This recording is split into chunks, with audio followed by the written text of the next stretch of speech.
सभी को जय श्री कृष्ण। मैं ज्योति शंकर शर्मा पुराणाचार्य और आज अपन चर्चा कर रहे हैं श्राद्ध पक्ष पे। श्राद्ध पक्ष में बहुत से लोग पूछते रहते हैं कि गुरु जी हमें हमारे पूर्वजों की तिथि याद नहीं है, पता नहीं है, कैसे करें, क्या करें। तो शास्त्रों में लिखा है कि जिसको अपनी तिथि याद नहीं है या किसी कारणवश वो बाहर चला गया या श्राद्ध नहीं कर सका तो फिर कब करें। तो उसके लिए कहा कि जो आश्विन कृष्ण जो अमावस्या आती है वो पितरों के लिए बहुत प्रसन्नता देने वाली है। उस दिन समस्त पितरों का श्राद्ध करने के आप अधिकारी हैं। श्राद्ध अवश्य करना चाहिए। श्राद्ध का मतलब है बहुत ज्यादा श्रद्धा से किए। श्राद्ध का मतलब ये कहता ही नहीं है कि आप बहुत बड़ा भोजन का आयोजन करेंगे, यार दोस्त मित्र सब लोग आएंगे, ऐसा कतई नहीं करना चाहिए। श्राद्ध में आप जितना छोटा आयोजन हो सकता है उतना करो। विस्तार करने की, बहुत ज्यादा खर्चा करने की श्राद्ध में बिल्कुल जरूरत नहीं होती है। शुद्धता से भोजन बने, गाय के दूध की खीर बने, पूड़ी बन जाए। ज्यादा आप आइटम बनाना चाहे तो ठीक, नहीं तो इतने में पितृ प्रसन्न है। और बाकी चाहे तो आप उनके साथ मालपुए भी बना सकते हैं, उड़द के आटे की चीजें भी बना सकते हैं, वो भी उनको प्रिय हैं। लेकिन जब आप अमावस्या का श्राद्ध करें तो उसमें ध्यान रखें कि केले के पत्ते, केले का फल, मिट्टी के बर्तन, लोहे के बर्तन, ये नहीं होना चाहिए।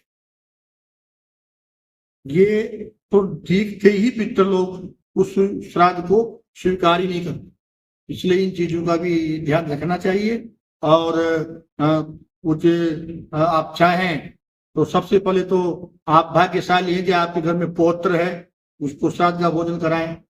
भाणीज अगर है तो भी आप भाग्यशाली हैं कि आपके यहाँ भाणी भोजन कर रहा है पितरों का, उसको भी पितृ मान्यता में लेते हैं। लेकिन अगर ब्राह्मणों को भोजन कराएं तो आपको विचार करने पड़े कि वो ब्राह्मण कैसा होना चाहिए, शुद्ध हो, व्यसन करने वाला, मांस मदिरा खाने वाला नहीं होना चाहिए, अधिक अंग वाला नहीं होना चाहिए, देवलक ब्राह्मण नहीं होना चाहिए, और संध्या वंदन करने वाला हो, वेदों का ज्ञाता हो, ऐसा ब्राह्मण हो। ब्राह्मण भोजन के लिए बहुत सारे नियम लागू हो जाते हैं।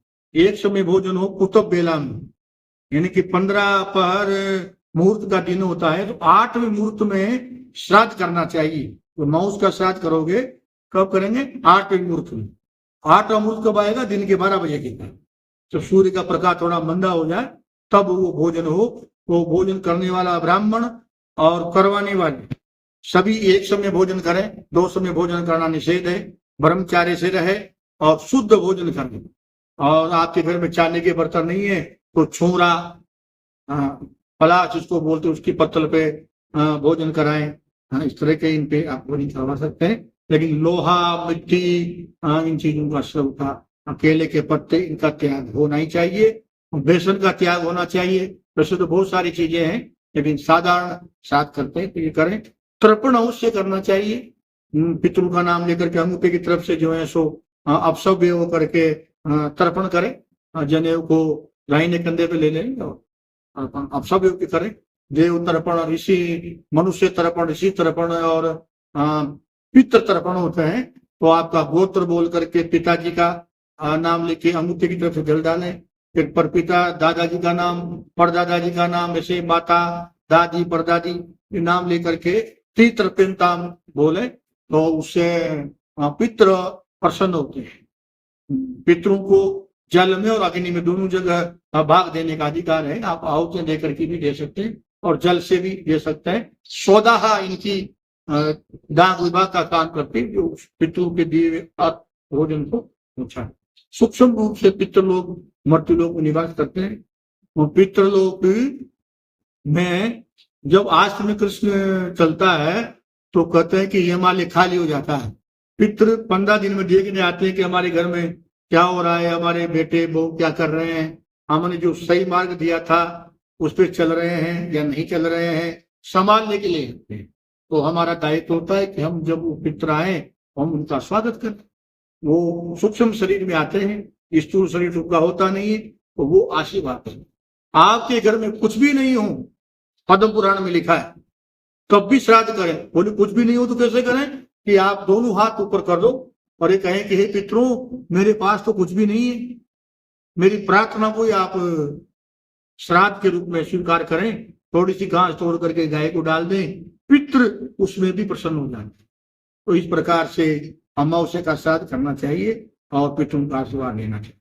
बूंदी टूरिज्म चैनल जो एक धार्मिक कार्यक्रमों को दिखा रहा है, सब लोगों को घर घर तक जानकारी पहुंचा रहा है, तो इनको भी बहुत बहुत साधुवाद, आशीर्वाद है।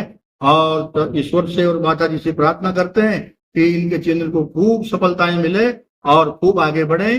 बहुत बहुत साधुवाद है, जो धार्मिक इस तरह के कार्यक्रम दिखा रहे हैं, इनका चैनल भी खूब ऊंचाइयों पे जाए, इनको भी खूब आशीर्वाद है। जय श्री कृष्ण, जय।